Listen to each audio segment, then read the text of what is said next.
O áudio que vocês vão ouvir agora é parte do podcast Xadrez Herbal. Caso vocês queiram ouvir mais sobre esse assunto e outros temas de política internacional, é só ir em xadrezherbal.com. Bem, passemos agora para o cheque, no qual eu e Felipe daremos um giro pelo velho continente.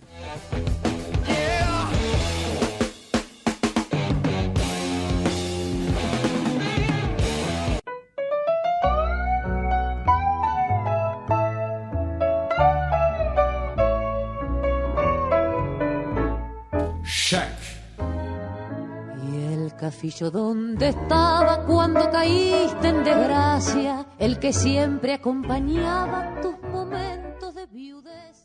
Reino Unido anuncia novo acordo de segurança com Suécia e Finlândia. Pois é, essa notícia é de anteontem, dia 11 de maio.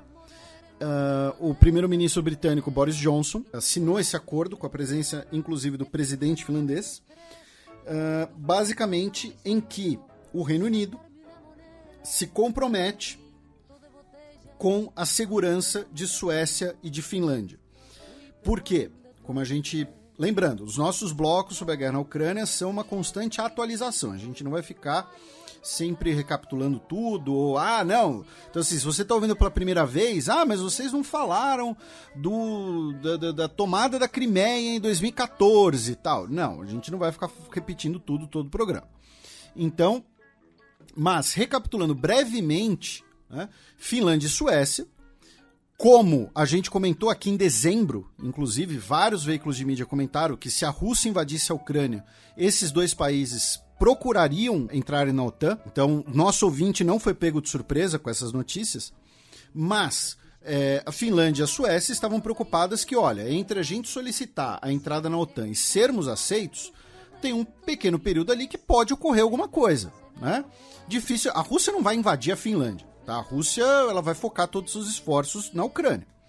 Mas, como parte, né, de uma política para aplacar esses temores, então o Reino Unido anunciou esse pacto de segurança com Suécia e Finlândia, se comprometendo a auxiliar os dois países em caso de uma ameaça, assim como o governo dos Estados Unidos já havia feito, né, semana passada, que a gente também comentou aqui. Não só com isso, né, mas também por conta disso, no último dia 12, o presidente finlandês, o Sauli Niinistö, e a primeira-ministra, a Sanna Marin, numa declaração conjunta, afirmaram que o debate público finlandês, o debate político finlandês, chegaram à conclusão de que o país deve buscar entrada na OTAN sem mais delongas, usando a expressão do Matias, né? Sem atraso. Então, a Finlândia, que é um país que é neutro desde a Segunda Guerra Mundial, né, vai reverter essa política de neutralidade que tinha amplo apoio popular até pouco tempo atrás, com a invasão russa da Ucrânia. Vou repetir, a gente falou desse cenário, dessa possibilidade aqui em dezembro. Então, o Putin, sob uma das supostas justificativas de falar, olha, a gente não pode deixar a Ucrânia ser parte da OTAN, porque então a gente vai ter um país da OTAN na nossa fronteira. Pronto, agora vai ter a Finlândia na sua fronteira como membro da OTAN. A Suécia também declarou hoje, tá, dia 13, que o governo declarou que será benéfico para a segurança sueca a entrada do país na OTAN. O governo russo... A Suécia, que lembrando também, manteve neutralidade durante a Segunda Guerra Mundial. A Suécia é neutra desde antes da Primeira. Né? E no caso sueco, a gente já mencionou isso aqui, tem também uma questão de interesse, porque a Suécia ela tem uma indústria bélica muito forte. Então, a neutralidade sueca é também entre aspas, um protecionismo armamentista. Né? Garantir a própria indústria armamentista, garantir que vai comprar da própria indústria e não adquirir armamentos de aliados, por exemplo. Né? Inclusive o Brasil, por exemplo, recentemente, né, comprou os caças Gripen, que são de origem sueca. A Suécia produz todo tipo de armamento. O governo russo, né, disse que a Finlândia pode sofrer as consequências de suas ações, que a Finlândia entrar na OTAN vai ser um fator de desestabilização no Báltico e na sua fronteira, né, e que vê isso como uma possível ameaça. tá? A expansão da OTAN e a aproximação da aliança às nossas fronteiras não faz o mundo ou o nosso continente mais estável ou seguro. Tudo vai depender de como esse processo ocorrer. Quanto de infraestrutura militar teremos na nossa fronteira, disse o Dmitry Peskov, o porta-voz da presidência russa. Só que, calma lá. Hoje, o presidente /sultão Erdogan da Turquia, Erdogan /Erdoğan, disse que a Turquia não vai apoiar os planos de Suécia e Finlândia entrarem na OTAN, já que são dois países que acolhem muitas organizações terroristas. Por que ele está falando isso? Porque o terrorismo finlandês é uma ameaça ao mundo, né? A Lapônia é a grande fornecedora de terroristas do mundo. Black metal. Exatamente, o black metal finlandês, se bem que o black metal surgiu na Noruega, né? Mas enfim, a gente entendeu. Black metal com renas, né? Renas explosivas. Não, é porque Suécia e Finlândia acolhem muitas pessoas que pediram asilo político por perseguição do governo turco, incluindo integrantes de movimentos curdos, como o PKK, e também gulenistas, o movimento do Fethullah Gulen, né, o clérigo muçulmano que é asilado nos Estados Unidos e que a Turquia, né, o governo turco, considera como o seu principal opositor e o coordenador daquele possível golpe de Estado em 2016. Os assírios também são considerados sediciosos por Ankara? Olha, oficialmente eu não sei, mas extraoficialmente certamente. Porque tem uma grande comunidade assíria também na Suécia, né? Lembrando, Assíria, não é Síria. Então, o Erdogan criticou, disse que... Né, então, assim, é por isso que o Erdogan fala que são dois países que cediam organizações terroristas. Na mesma declaração, ele disse que foi um erro a OTAN aceitar a Grécia como membro. Só que assim, vamos lembrar, quando Grécia e Turquia entraram, ambas entraram no mesmo ano, em 52, ao mesmo tempo. Porque eles temiam que, se a OTAN aceitasse só um, o outro ia correr pro colo da União Soviética, no cenário da Guerra Fria. Grécia e Turquia são inimigos. E chegaram a lutar juntos, entre aspas, na Guerra da Coreia. Assim, juntos porque deixavam justamente as tropas bem separadas, né? Então, assim, aí é interessante a gente colocar algumas outras possibilidades. Então nós temos aqui uma reivindicação, uma bandeira interna turca, que é falar, não, a Suécia recebeu asilados políticos curdos, então não vamos retaliar. Segundo, é uma maneira de barganhar, então eu falo, olha, para eu não reclamar da Suécia ou da Finlândia entrando, eu quero alguma coisa. Ou terceiro, também vamos lembrar, a Turquia ela tenta se manter ali como uma posição de equilíbrio, entre aspas, entre OTAN e Rússia. A Turquia ela fornece armas para a Ucrânia, mas coopera com a Rússia na Síria. Ela fechou os estreitos de Bósforo e Dardanelos, mas depende da cooperação econômica com a Rússia em áreas estratégicas como energia nuclear. Então eu não sei o quanto disso também é o fato de que pode ser a Turquia ali tentando botar panos quentes, evitar uma expansão da OTAN nesse momento, para também não desagradar a Rússia e manter boas relações com a Rússia, né?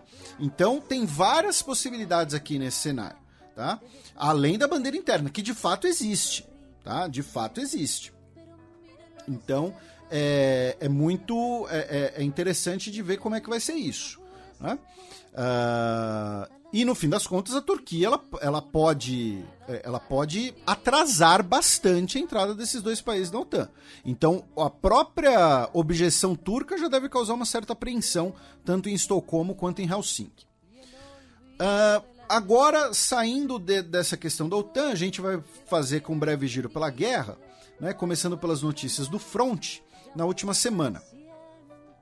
O porto de Odessa, né, tem sido alvo de diversas operações militares russas com lançamentos de mísseis.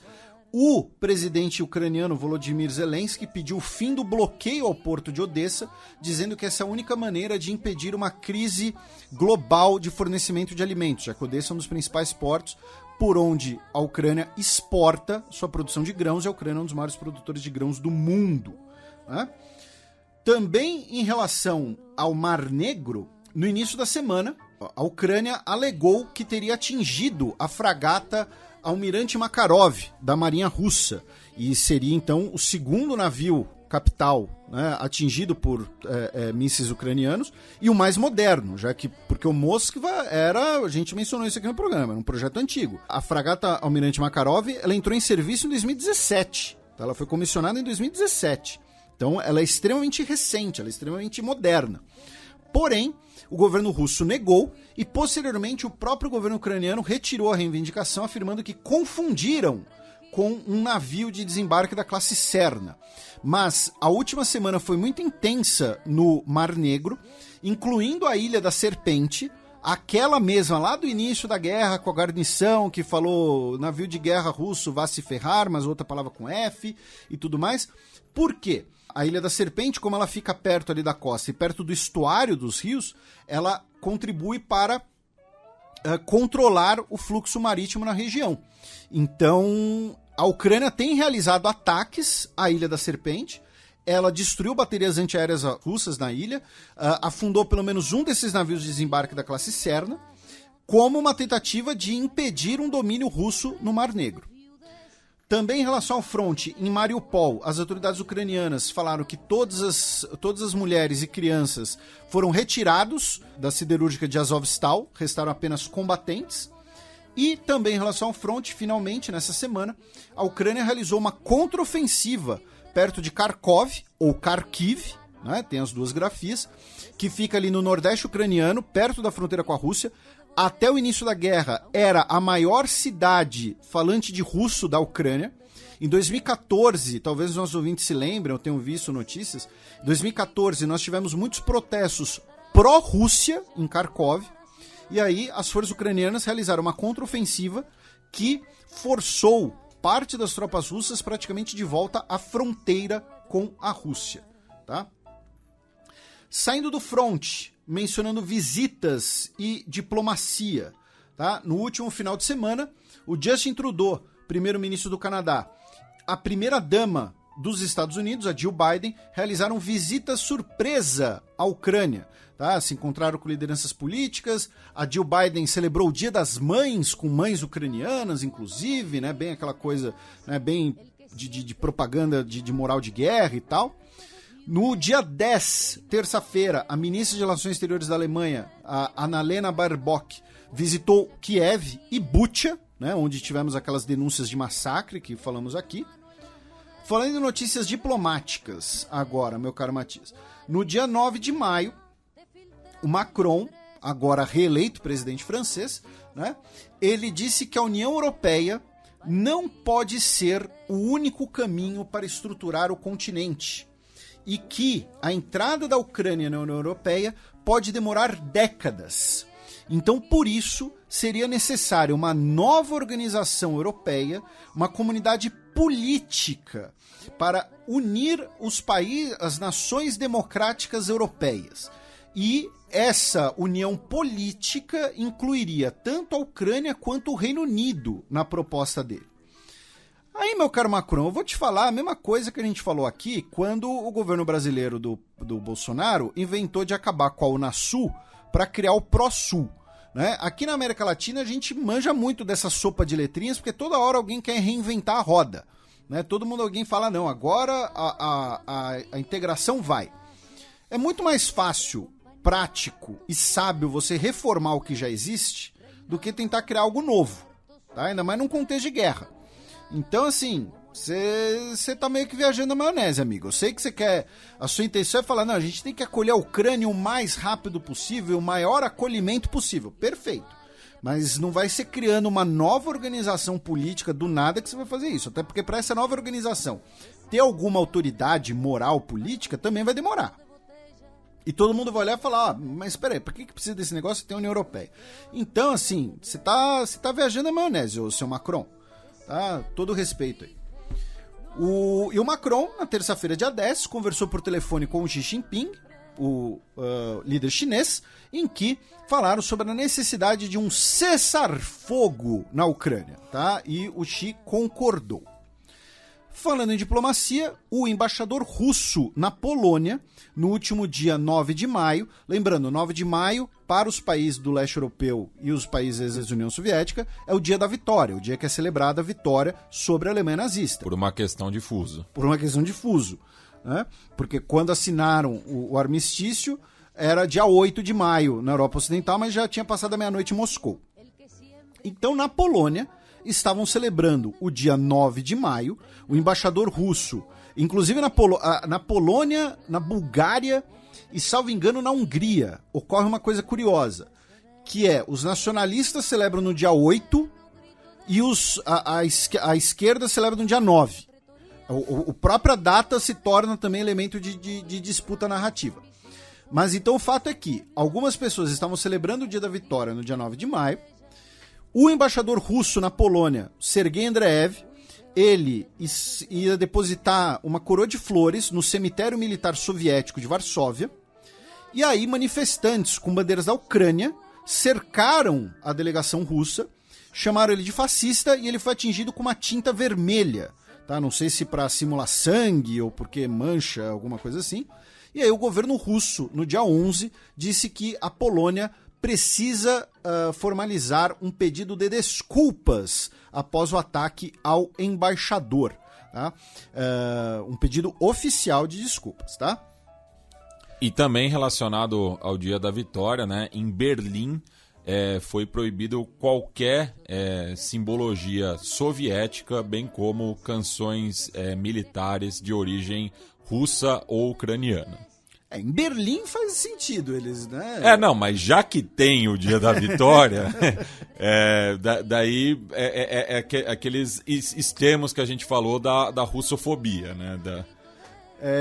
No dia 10 de maio, a Câmara dos Estados Unidos aprovou aquele Lend-Lease, né, que vai fornecer aí 20 bilhões de dólares em auxílio militar para a Ucrânia e outros 20 bilhões para outras áreas. Também no último dia 10 de maio, a Lituânia, via o seu parlamento, designou a Rússia como um Estado terrorista. Tá? É o primeiro país do mundo que classifica a Rússia como um Estado terrorista. Tá? Inclusive, se vocês olharem imagens, muita gente na praça, na frente do parlamento, celebrando, muitos com bandeiras ucranianas, mas tem pelo menos 2 bandeiras da Belarus nacionalista. A gente já explicou aqui a disputa de Belarus também, né? A Belarus, você tem a bandeira atual, que é parecido com o desenho soviético, que é usada pelos apoiadores do Lukashenko, e você tem a bandeira branca com uma faixa vermelha no meio, que é utilizada pela oposição, e que é uma bandeira que também gera polêmica, porque era a bandeira dos colaboracionistas com o nazismo durante a Segunda Guerra Mundial. Mas, sendo justo, é importante explicar, é uma bandeira que antecede o nazismo, é uma bandeira do início do nacionalismo belorrusso ali no final do século XIX, ali é uma coisa bem, bem romântica mesmo e tal. E Belarus e Lituânia, que durante muito tempo foram, né, o mesmo país. Né? E ainda nessa questão de simbologia, né, tanto o Zelensky quanto o Ministério de Defesa da Ucrânia postaram e apagaram em seguida uma imagem de um soldado ucraniano que tinha um pet da Totenkopf, né? Aquela caveira da SS, né? Que inclusive era usada nos caps também, né? Exatamente, e utilizada inclusive por guardas dos campos de extermínio. A Totenkopf começa como guardas dos campos. E aí, uma notícia de hoje, sexta-feira 13, o secretário de Defesa dos Estados Unidos, Lloyd Austin, teve uma conversa por telefone com o seu homólogo, o ministro da Defesa russo, o Sergei Shoigu. Tá? Segundo o governo dos Estados Unidos, o Lloyd Austin tentou diversas vezes essa conversa e ele frisou a importância de um cessar-fogo para qualquer processo de negociação. Tá? Saindo de notícias diplomáticas e de relações, vamos falar agora de outros temas da guerra, começando pelo gás, já que o governo ucraniano restringiu pela primeira vez essa semana, no dia 11, o fluxo de gás russo pelo seu país. Tá? Porque é importante lembrar, alguns dos gasodutos russos, 2 dos principais gasodutos russos, passam pela Ucrânia, e ainda passavam pela Ucrânia rumo à Europa Ocidental. E aí a própria Ucrânia fechou o registro do gás para pressionar a Rússia. Né? Então o gás não chega na Europa, consequentemente a Rússia não recebe a grana do gás vendido. Tá? Foi feito ali no ponto de Sokranovka, que é eu não sei o termo técnico, o termo para dutos e encanamentos, tal, mas é como se fosse uma bifurcação do gasoduto da Gazprom. Tá? Falando em questões territoriais de anexação, a administração pró-Rússia da cidade de Kherson, né, que fica no sul da Ucrânia, perto da Península da Crimeia, afirmou que vai solicitar fazer parte da Federação Russa, o que gerou protestos do presidente ucraniano, Volodymyr Zelensky, dizendo que qualquer tentativa de anexação de território vai prejudicar as conversas de paz. E também em relação a isso, uma coisa que a gente já explicou aqui algumas vezes no programa, recentemente a Ossétia do Sul realizou suas eleições presidenciais. A Ossétia do Sul é uma região com população russófona, que é parte da Geórgia, porém desde 2008 ela é ocupada e é de fato da Rússia, com autonomia, entre aspas, né, na República da Ossétia do Sul. E aí o presidente reeleito na Ossétia do Sul, o Bibilov, anunciou que vai realizar um referendo para que a população decida se quer fazer parte ou não da Federação Russa. Tá? Processo parecido com o da Crimeia. A gente sempre lembra isso aqui. O processo da Crimeia teve ali uma manobra jurídica, que é uma maneira da Rússia, inclusive, criticar o procedimento do Kosovo, né? Porque a Crimeia ela não foi tomada pela Rússia oficialmente, entre aspas. Né? A Crimeia primeiro declarou a sua independência como República da Crimeia, e a República da Crimeia solicitou fazer parte da Federação Russa. Então é mais ou menos esse cenário que está se repetindo aqui na Ossétia do Sul, e pode se repetir também na Abcásia, né? Outra região da Geórgia ocupada pela Rússia.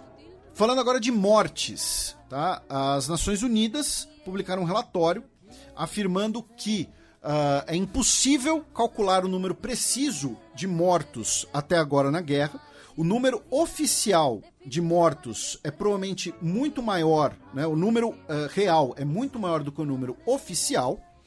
Também nesse sentido, o Conselho de Direitos Humanos da ONU aprovou ontem, quinta-feira, dia 12, em Genebra, o início de uma investigação sobre possíveis crimes de guerra atribuídos às tropas russas. Tá? Foi aprovada por 33 votos a 2. O Brasil votou a favor, 12 países se abstiveram.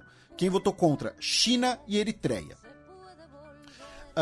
Também em relação a mortes e atrocidades, hoje, dia 13 de maio, o governo ucraniano iniciou o julgamento de um soldado russo de 21 anos de idade pela morte de civis desarmados. Tá? Ele foi capturado e ele é acusado de ter matado um homem civil ucraniano de 62 anos de idade que estava em um carro. Tá? Também nesse sentido, já foram publicadas imagens de câmaras de segurança em regiões que foram ocupadas por tropas russas, mostrando atrocidades cometidas por soldados russos contra civis ucranianos. Tá? Inclusive tem muitas dessas imagens circulando em canais de Telegram. Algumas foram publicadas inclusive por grandes veículos de comunicação. Eu sempre faço esse disclaimer. Eu não recomendo que vocês fiquem assistindo, porque você pensa que é que nem filme, mas não é que nem filme. Porque como é real, você fica realmente com o estômago embrulhado, a não ser, claro, que você seja uma pessoa que, sei lá, que, óbvio, tem pessoas que por conta da sua profissão acabam se dessensibilizando com violência e tudo mais, o que é, às vezes, um processo compreensível. Né? Por exemplo, um amigo meu, o pai dele... A gente já conversou sobre isso em off. O pai dele é cirurgião. Então o cara fala de abrir pessoas na mesa do jantar como se fosse a coisa mais normal do mundo. Né? Então os nossos ouvintes que são médicos, médicas, também devem, né, passar um pouco por isso. Aquele que atendia em taipas? Isso. Sim, já lembro das histórias dele. Pois é. Então sempre tem uma... Então assim, mas eu não recomendo que assistam, tá? Não fica achando que é que nem filme, tá? Não é legal. E falando agora em outras notícias ligadas à guerra, antes da gente passar, né, pro restante do do continente europeu, o oligarca Alexander Subotin, ele fazia parte do conselho de administração da Lukoil, uma das maiores empresas russas. Ele foi encontrado morto no início da semana no porão da casa de um xamã numa vila perto de Moscou. Ele teria feito parte de um ritual jamaicano, sei lá o que isso quer dizer, e ele teria morrido devido a um ataque cardíaco devido ao uso de substâncias alucinógenas. O uso de substâncias alucinógenas causou um ataque cardíaco nele. E ele morreu no porão de um xamã. Mas assim, desde o início do ano, já são 8, tá, figuras importantes da economia russa que morreram em circunstâncias, algumas mais ou menos esquisitas que as outras. Tá? Se eu fosse um oligarca russo, eu evitaria tomar chá. Não, se eu fosse um oligarca russo, eu não preciso ser um oligarca russo para evitar ir a rituais num porão, numa vila perto de Moscou, que envolvam substâncias desconhecidas. No último dia 9 de maio, tivemos, o Dia da Vitória, que a gente já mencionou, tivemos um desfile pró-Rússia em Mariupol, inclusive, a cidade ucraniana em meio à guerra, e tivemos o tradicional desfile em Moscou, né?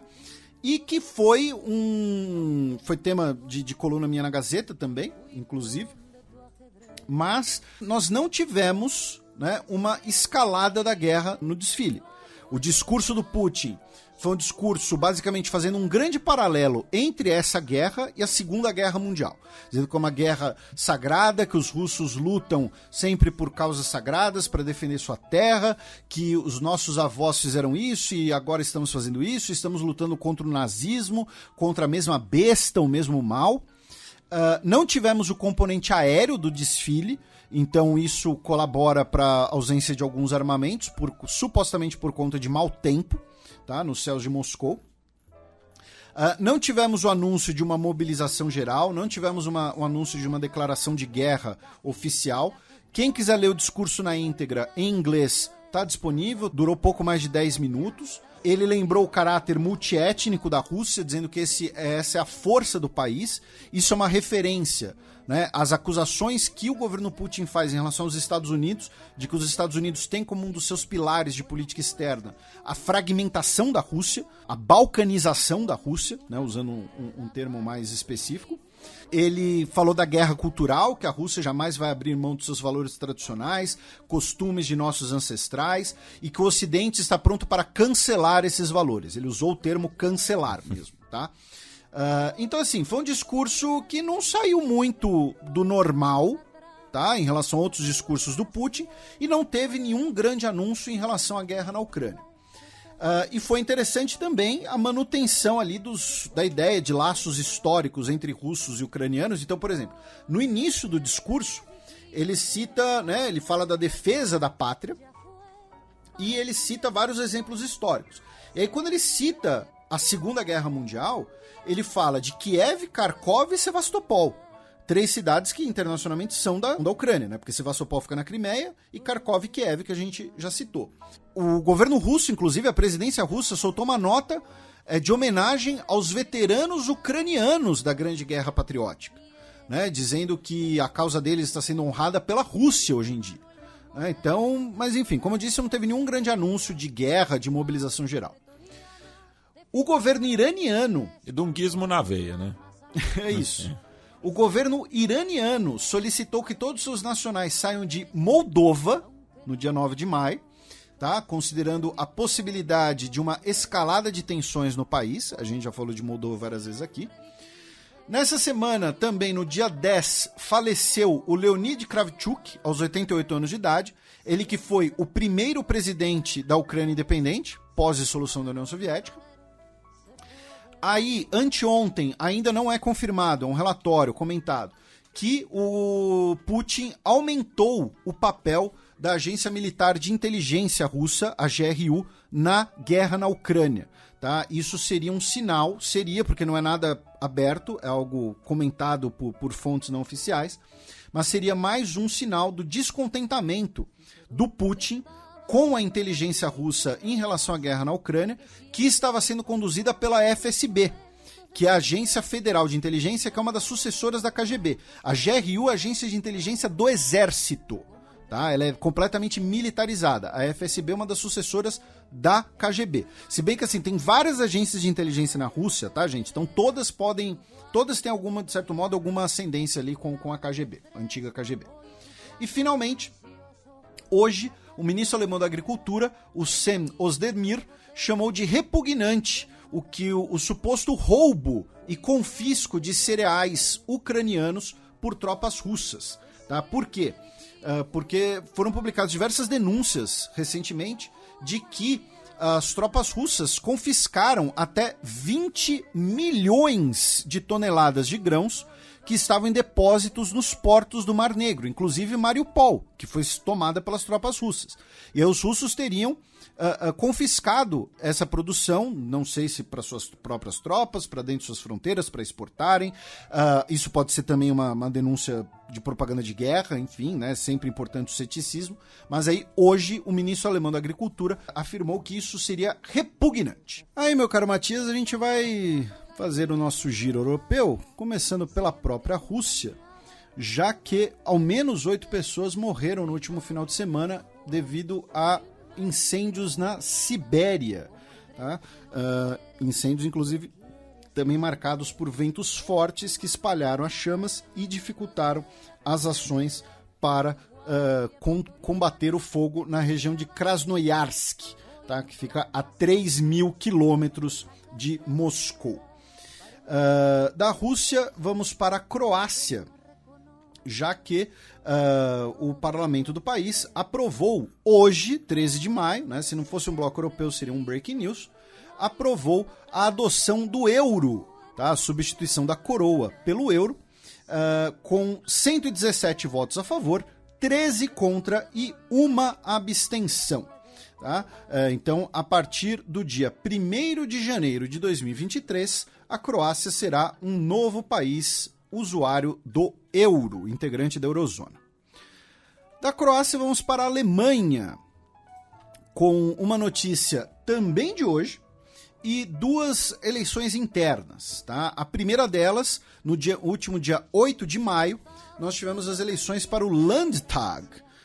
Os Landtag são os parlamentos regionais, a gente já explicou isso daqui, né, como funcionam as eleições regionais na Alemanha, mas é como se fossem parlamentarismos regionais, né? Então você tem eleição para o parlamento regional, e aí forma-se a coalizão, e aí você nomeia o, entre aspas, né, o primeiro-ministro que vai ser o governador do estado.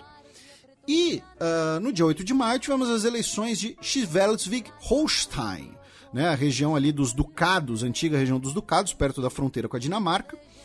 E nós temos 2 resultados interessantes dessa eleição. Né? O partido vencedor foi a CDU, né, o partido da Angela Merkel, o principal partido conservador alemão, que ficou com 34 cadeiras, cresceu 9, aumentou em 11% os seus votos e quase conseguiu maioria sozinho, porque são 69 assentos, então a maioria são 35, ficou precisando de 1. Segundo lugar ficaram os verdes, também cresceram. Terceiro lugar, os sociais-democratas, que foram os mais derrotados, perderam 9. Mas, enfim, os 2 resultados interessantes dessa eleição são, primeiro, a Alternativa para a Alemanha, o AfD, que antes tinha 5 assentos, ficou com 0. Por quê? Porque eles não conseguiram o piso de 5% do voto. Tiveram apenas 4,4% do voto, então a Alternativa para a Alemanha está fora da Landtag de Schleswig-Holstein. Que é o estado mais setentrional da Alemanha, né, quase na Dinamarca, e que acaba circundando Hamburgo, né, que é uma cidade-estado. E aí, o outro resultado interessante é que o partido que representa a minoria frísia dinamarquesa, pela representatividade das minorias, ele nunca precisou do piso dos 5%. Tanto que ele tinha 3 assentos com 3,3% dos votos na última eleição. Mas agora, pela primeira vez na história, o partido da minoria frísio e dinamarquesa passou dos 5%. Então ficaram com 5,7% dos votos e agora vão ter 4 assentos no Landtag. Também eleições regionais, teremos agora no dia 15 de maio, eleições para Westfália-Renânia do Norte, tá? Que é uma dos estados mais populosos da Alemanha. É, né? O mais populoso. É o estado mais populoso da Alemanha. Né? A capital é Düsseldorf, mas a maior cidade é Colônia. E tem aquela megalópole lá com Dortmund, Gelsenkirchen. Do Vale do Ruhr, isso. Você conhece, eu sei porque você conhece Gelsenkirchen. Por causa do Schalke 04. Só é o único motivo. Os nossos ouvintes de Gelsenkirchen vão protestar. Então teremos eleições agora no dia 15 de maio para o estado mais populoso da Alemanha. Vamos ver como é que vai ser. E hoje, infelizmente, 6 pessoas ficaram feridas perto da cidade de Aachen, né, ligado ao Carlos Magno, ali na fronteira ocidental, perto da fronteira ocidental alemã, em um ataque à faca em um trem. Tá? Ainda não se sabe se tem inspiração terrorista ou não. Tá? Não foi divulgada, pelo menos enquanto a gente montou o roteiro, não foi divulgada a identidade do criminoso que foi preso. Também no dia 15 de maio, teremos mais uma rodada de referendos na Suíça. Tá? Para manter a tradição. Para manter a tradição.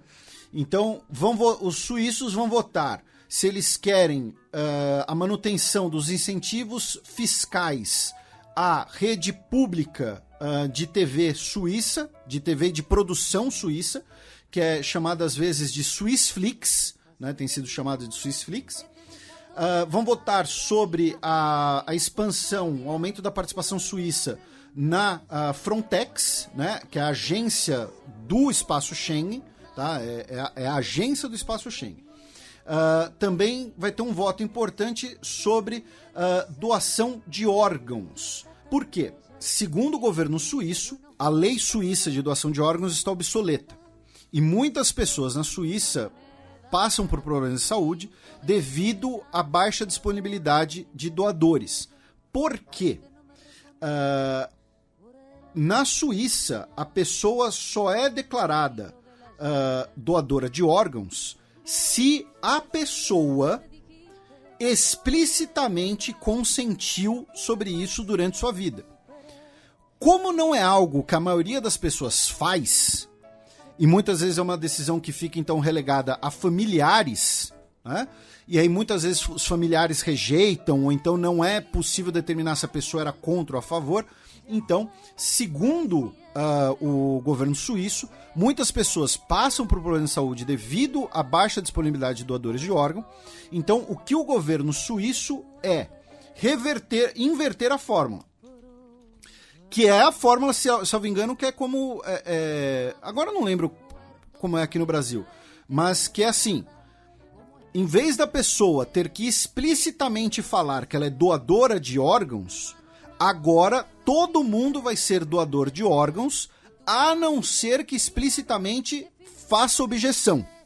Então, a não ser que a pessoa deixe um testamento falando, não quero doar órgãos, sou contra a doação de órgãos. Ou então passe uma ordem ao seu médico, falando, não sou doador de órgãos, ela poderá ter os seus órgãos doados após a morte. Então, esse é o voto talvez mais importante. Vamos ver como é que vai ser. Vamos para a Itália, rapidamente, com 2 notícias. A Alemanha retirou aquela denúncia contra a Itália na Corte Internacional de Justiça, que a gente repercutiu no programa passado, né? Depois do governo italiano ter assumido a responsabilidade de instituir um fundo para a reparação de danos a vítimas de crime de guerra e crimes contra a humanidade.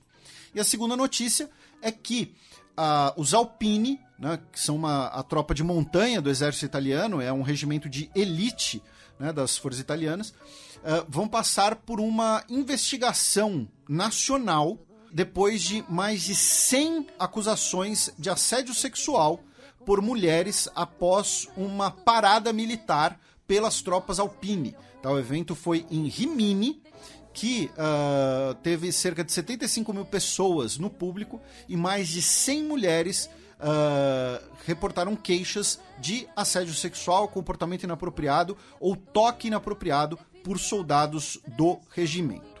Da Itália, vamos para a França, já que o Irã prendeu um casal de cidadãos franceses que estava viajando no Irã. Segundo o governo iraniano, eles eram agentes de inteligência que queriam desestabilizar o país. A França convocou o embaixador e solicitou a soltura imediata. Da França, vamos para a Espanha, já que no último dia 10, a diretora do Centro Nacional de Inteligência, a Paz Esteban, foi demitida pelo governo, tá? Depois de uma reunião do Conselho de Ministros, devido ao caso de que, a gente mencionou, dezenas de autoridades espanholas, incluindo o primeiro-ministro Pedro Sánchez, tinham o spyware Pegasus no seu celular. Tá? Então, se ela foi demitida, né, por incompetência, né? Porque, embora, é importante colocar, oficialmente ela foi demitida por não ter prevenido isso. Mas tem gente comentando na imprensa espanhola que, na verdade, seria o próprio exército espionando os políticos. Tá? Então, que ela teria uma participação mais ativa nisso. Não sei. Semana passada, meu caro Matias, a gente comentou das eleições na Irlanda do Norte. Foi o segundo Breaking News, né? Exatamente. A gente falou que o Sinn Féin foi o mais votado, com 29% dos votos, mas a gente ainda não tinha o total, né, da Assembleia da Irlanda do Norte. Agora nós temos. Então, o Sinn Féin ficou com 27 assentos, primeira vez que um partido republicano irlandês católico de esquerda vence as eleições na Irlanda do Norte. E daqui só um take, né, Felipe, que a juventude do Sinn Féin, no perfil Ogra Sinn Féin, retuitou com um comentário, né, um trecho da análise da BBC Politics, no qual o analista Lewis Goodall diz que a Irlanda do Norte foi literalmente desenhada, suas fronteiras foram desenhadas para que isso nunca acontecesse, né? Daí eles fazem o comentário falando, então eles admitiram isso. Não, eu tô muito feliz que viralizou várias vezes uma cena de Star Trek Next Generation, que acho que até você deve ter visto, que mostra o Data, né? Ele tá citando ali uma série de eventos da história da Terra, né? Lembrando que se passa no século 24. E ele fala, não, a reunificação irlandesa de 2024. Então tá aí, tem 2 anos para acontecer e Star Trek virar profecia. Né? Então, vamos ver. Em segundo lugar ficou o DUP, né? O Partido Unionista Conservador, com 25 assentos, perdeu 3. Em terceiro lugar, o Aliança, que a gente comentou, que é um partido liberal de centro, que se propõe a ser um partido não sectário, ou seja, nem pró-unificação da Irlanda, nem pró-Londres, com 17 assentos, cresceu 9 assentos, cresceu 4,5% do eleitorado. E em quarto lugar, ficou o partido do Ulster, que é o partido mais radical pró-Londres, com 9 assentos. Depois, o Partido Social Democrata e Trabalhista, que é um partido também de esquerda e também nacionalista irlandês, com 8. E com 1 assento cada, a Voz Tradicional Unionista, que também é um partido pró-Londres, e o Povo à Frente do Lucro, que é um partido socialista, tá? E mais 2 independentes. Então essa será a configuração da Assembleia da Irlanda do Norte. E o governo britânico, como, né, desgraça pouca é bobagem para eles, aparentemente, a Liz Truss, secretária de Relações Exteriores do Reino Unido, ela comentou que pode revogar o protocolo da Irlanda do Norte, devido a tensões com a União Europeia, né? Já que, enfim, segundo o governo britânico, né, a União Europeia estaria se aproveitando, né, do protocolo da Irlanda do Norte para minar a saída britânica da União Europeia. Vamos lembrar qual é o problema, que a gente já explicou aqui várias vezes, mas sempre tem ouvintes mais novos, ouvintes que começaram agora. Então, recapitular. E se vocês quiserem, a gente tem programas específicos sobre isso, vocês podem ouvir, digita lá Irlanda, Brexit, na busca no site Xadrez Herbal, alguma coisa assim. Quando nós tivemos o acordo de Sexta-feira Santa, em 1998, que é o acordo que encerra oficialmente o período dos Troubles na Irlanda do Norte, ou seja, o período de conflito sectário, foi acordada que a fronteira entre a Irlanda do Norte e a República da Irlanda seria uma fronteira livre, que as pessoas poderiam transitar para lá e para cá. Como a República da Irlanda faz parte da União Europeia e o Reino Unido saiu da União Europeia, a fronteira ficaria então fechada. Teria que ter fiscalização das pessoas, das cargas principalmente. O protocolo da Irlanda basicamente deslocou a fronteira para os portos. Então é o seguinte, se a mercadoria sai da República da Irlanda, e fica na Irlanda do Norte, tudo bem, ela não é fiscalizada. Se ela vai para a Grã-Bretanha, aí ela é fiscalizada no porto, aí pagam os impostos e tudo mais. Para manter a fronteira aberta, com medo de que o fechamento da fronteira retomaria o conflito sectário entre unionistas de maioria protestante e republicanos pró-Irlanda de maioria católica. Isso, obviamente, é um resumo em poucas frases. A questão é que essa solução também não agrada boa parte dos brexiteers, porque eles falam que cria uma fronteira interna ao país. Então, é claro que qualquer desavença, qualquer pendência com a União Europeia, né, eles vão dizer que o protocolo da Irlanda, né, tem que ser revogado porque a União Europeia está abusando, a União Europeia está se beneficiando disso, a União Europeia está minando o protocolo da Irlanda do Norte. Mas é claro que nesse momento, e ela não me parece, né, estamos falando da ministra de Relações Exteriores do Reino Unido, eu espero que não seja uma pessoa tão deslocada assim da realidade, embora ela tenha tomado aquela alfinetada do Lavrov um tempo atrás, né? Mas tem a ver com as eleições da Irlanda do Norte. Né? Ela fala, a gente pode revogar aqui o protocolo, ou seja, vai fechar a fronteira de novo, para ser uma reação de Londres contra a eleição do Sinn Féin. E pode dar um problema gigantesco nisso. Tá? Então, eu acho que é bravata. Eu espero que seja bravata, inclusive, porque pode dar um problema gigantesco. E 2 notícias do Reino Unido, meu caro Matias, para a gente fechar esse bloco. No último dia 10 de maio, terça-feira, tivemos o discurso do trono no parlamento, abrindo os trabalhos do parlamento britânico, né, na primavera. E pela primeira vez desde 1963, a rainha Elizabeth II faltou no discurso. Quem fez o discurso em nome dela foi o príncipe Charles. Em 63 ela faltou porque estava grávida do Edward, tá? Então, pela primeira vez em mais de 50 anos, a rainha Elizabeth II não deu o discurso de abertura do parlamento. E chamou a atenção, né, que em determinado momento o príncipe Charles fala de facilitar o custo de vida das famílias, né, e aumentar a oportunidade para todas as partes do país, cercado assim de ouro para tudo que é lado, né? Então, enfim, totalmente despropositado, né? E ele, né, aos 73 anos de idade, que tá esperando a mamãe bater as botas já tem uns 20, e aí muito se especulou sobre o estado de saúde da Elizabeth II, né, que teve a pandemia, tem o fato dela ter 96 anos de idade, o fato dela ter passado por um luto, né, recente, uma perda muito importante para ela. Então começou a se especular. Teve gente até dizendo que ela já teria falecido, inclusive, que estariam tentando, né, esconder disso. Eu até brinquei no Twitter, né, que é assim, se a rainha Elizabeth II já tivesse morrido, quem ia morrer mesmo, entre aspas, era o Paul McCartney. Porque iam pegar o sósia, que virou o Paul McCartney... Toda aquela teoria do Abbey Road... Isso, para ele se transformar no sósia da Elizabeth II, no substituto. Porque ele é um shapeshifter, ele muda de forma.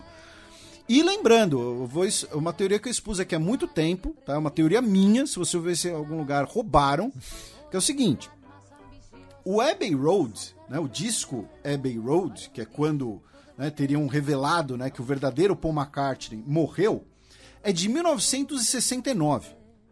Ou seja, o sósia do Paul McCartney, ele é Paul McCartney há muito mais tempo do que o original. Então, ele é o Paul McCartney por uso capião. Tá? O sósia do Paul McCartney, que assumiu no Abbey Road, é o Paul McCartney por uso capião. Simples assim. E tinha também... eu adoro essa teoria da conspiração, porque a minha parte favorita é de que era um destro que aprendeu a tocar como canhoto. Também tem isso. Enfim. Mas aí, talvez até para encerrar esses boatos, hoje, sexta-feira 13, a Rainha Elizabeth II apareceu em público numa competição equestre em Windsor. Tá? Foi fotografada, chegando no carro e tudo mais. Ela claramente estava ali com um problema de locomoção, ela não foi envolta por pessoas, algo assim e tal, mas apareceu publicamente hoje nesse evento equestre em Windsor.